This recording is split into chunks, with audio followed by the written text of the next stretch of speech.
Hello दोस्तों, क्या हाल चाल आप सभी लोगों के। आशा है आप सब लोग अच्छे होंगे। दोस्तों, इस वीडियो में आज बात करने वाले हैं कि आप सब लोगों का बीसीसी का रिजल्ट और रैंक कार्ड आ चुका है। आप सब लोग डाउनलोड भी कर चुके होंगे। अगर नहीं किए तो जाकर डाउनलोड कर सकते हैं अपना रैंक कार्ड। तो अभी आप जो अपने स्क्रीन पे देख रहे हैं, ये बीएससी नर्सिंग का जो है पीडीएफ का लिस्ट खुला हुआ है।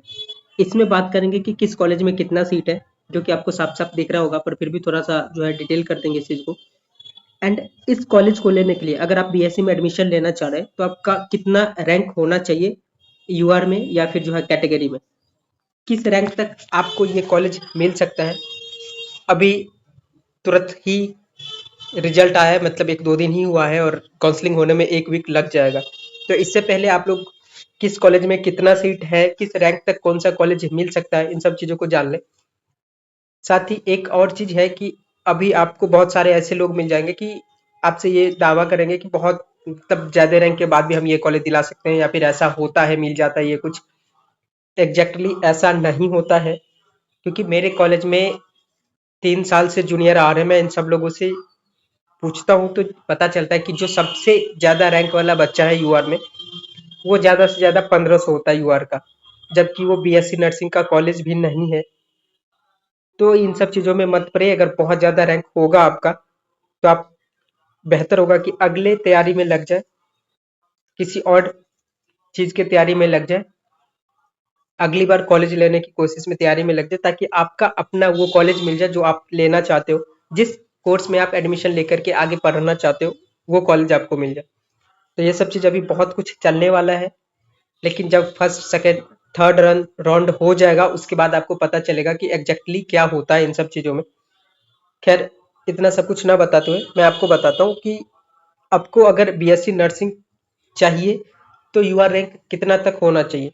सबसे पहले तो आप यूआर के अंदर सीट देख लीजिए कि कितना है। यानी यूआर में अगर आप भरते हैं जनरल कैटेगरी से, अगर आप यूआर पे आपको अगर कॉलेज मिलता है, तो आप ये जान लीजिए कितने बच्चे एडमिशन ले सकते हैं यूआर रैंक पे। तो ये है आपका यूआर रैंक, आप देख रहे हैं ये। यानी 144 बच्चे ही यूआर रैंक पे एडमिशन ले सकते हैं, इससे ज्यादा नहीं। तो कुल मिलाकर 144 बच्चों का एडमिशन यूआर में होगा, तो आप सोच सकते हैं कि यूआर रैंक कितना होना चाहिए। यूआर रैंक अगर आपका 1000 से नीचे है और आपका यूआर में एडमिशन होने वाला, यानी आप जनरल से हैं, तो चांस बनता है कि आपका एडमिशन हो जाएगा नर्सिंग में। वो भी 1000 बहुत होता है। 7 से 800 तक अगर रैंक है यूआर में, तो चांस है कि आपका बीएससी नर्सिंग में एडमिशन हो पाएगा। अदरवाइज आपका एडमिशन नहीं होगा। क्योंकि आप ही सोचिए, अगर 144 बच्चे का ही एडमिशन होना है, उसमें कितने बच्चों को छांटा जाएगा यूआर बेसिस पे। तो जो पिछला कैटेगरी वो जो आया था आपका ओपनिंग और क्लोजिंग रैंक, वो उसका हाईएस्ट था 700 यूआर पे, 665 एक्चुअली उसके आसपास है ना। तो बहुत ज्यादा डिफरेंस नहीं आता है किसी साल भी रैंक में, यूआर रैंक में या फिर कैटेगरी रैंक में, इन सब कॉलेज को लेने के लिए। तो इसलिए मैं कह दिया कि एस्टिमेट लेकर के चलो। अगर आपका यूआर 1000 है तो आपको कॉलेज मिल सकता है बीएससी नर्सिंग का यूआर रैंक पे। अदरवाइज चांस नहीं है कि आपको बीएससी नर्सिंग मिले। हो सकता है कोई और सीट मिले। और अगर आप ये चाहते कि आपको सिर्फ और सिर्फ बीएससी नर्सिंग ही करना है, वो भी गवर्नमेंट कॉलेज से, तो फिर आप अगले तैयारी में लग जाए, काउंसलिंग कर लीजिएगा। लेकिन वेट करने का बहुत ज़्यादा कोई मतलब नहीं बनता है। खैर, अब बात कर लेते हैं आपका जो ईडब्ल्यूएस है, उसके ऊपर बात करते हैं। तो ईडब्ल्यूएस में टोटल 36 सीट है। आप इस सब से अनुमान लगा सकते हैं कि सिर्फ और सिर्फ 36 बच्चों का ही एडमिशन होगा गवर्नमेंट कॉलेज में बीएससी नर्सिंग में।